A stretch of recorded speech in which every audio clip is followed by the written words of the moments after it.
Hi, beautiful people. My name is Destiny, and today I want to talk about clarity of speech is elegance. But before we jump into it, first I want to say thank you for our two new subscribers. Really, I mean it from the bottom of my heart. Um, I'm honestly shocked because no one's really seen my videos, which is fine. But thank you so much for just subscribing. And if you're new here and you choose to click the subscribe button, that'll be great. Anywho, today I want to talk about the elegance of when you speak more clearly and also creating a safe space for yourself to express your minds, express your thoughts, and just express who you are. First, I want to start off with I read recently on Substack an article by George Orwell, or like a summarized version of George Orwell's essays. It was called Politics and the English Language, and it just beautifully summarized how to speak clearly and eloquently, avoiding words like eep, and lots of metaphors. However, in a lot of our lives day to day, we may not write, but we do have to talk to people and express how we feel. And oftentimes that can make us feel like, oh, we're talking to someone, they don't really get what we're saying.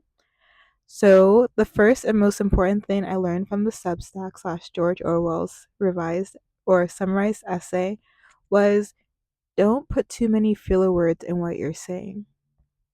And I think that beautifully correlates to the current thought pattern society has about don't try to validate yourself in a conversation by over explaining and re explaining.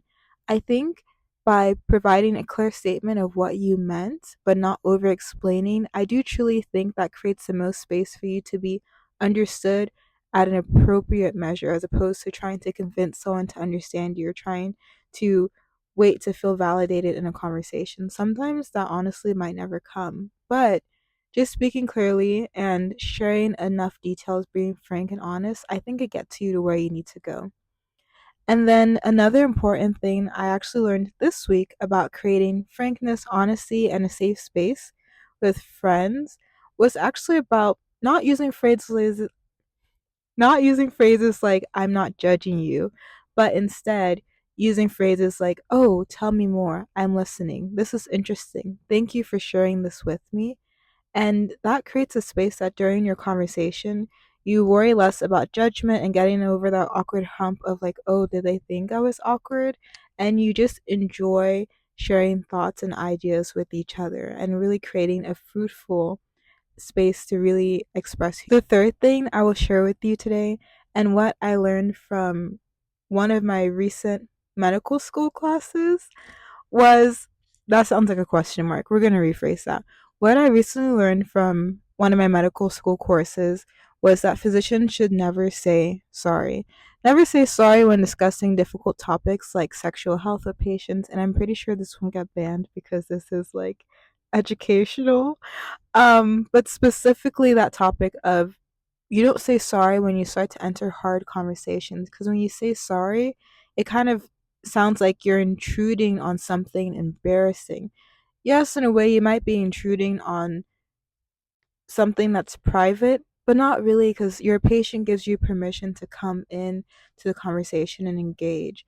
So avoid saying words like sorry, but choose more positive and affirming words. Like if a friend had to wait for you for 10 minutes, thank you for waiting for me. Thank you for watching this video. And that's about all I have today. If you liked it or you feel like there's anything that's helped you communicate your ideas clearly with others and also feel less judged and make welcoming spaces, let me know and tag it below. Bye.